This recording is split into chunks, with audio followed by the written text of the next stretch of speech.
Hello, my name is Benton Anderson, and today I want to talk about a very important issue being the unsafe living conditions regarding drinking water on indigenous reservations in Canada.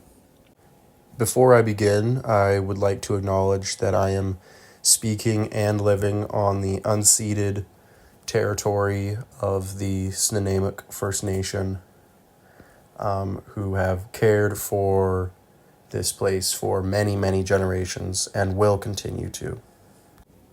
Many Indigenous communities in Canada do not have access to clean drinking water. It is hard to believe that so many Indigenous people have lived their whole lives under boil and water advisories.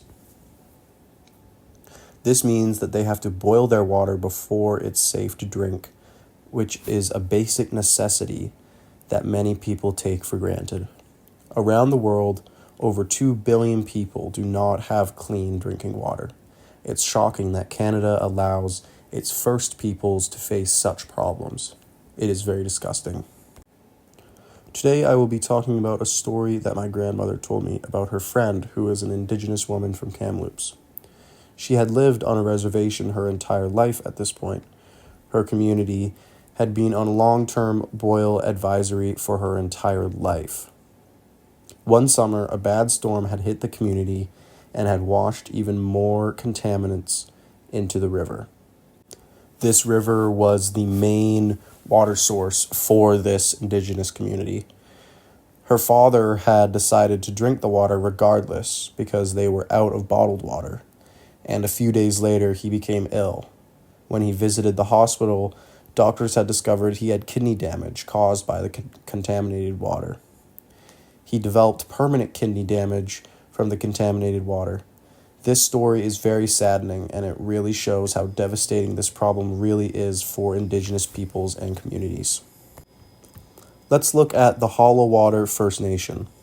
Recently, they upgraded their drinking water system, and many people in the community thought this would bring big improvements. However, they were disappointed. Many homes, including the chief's house, can't even connect to the new water line.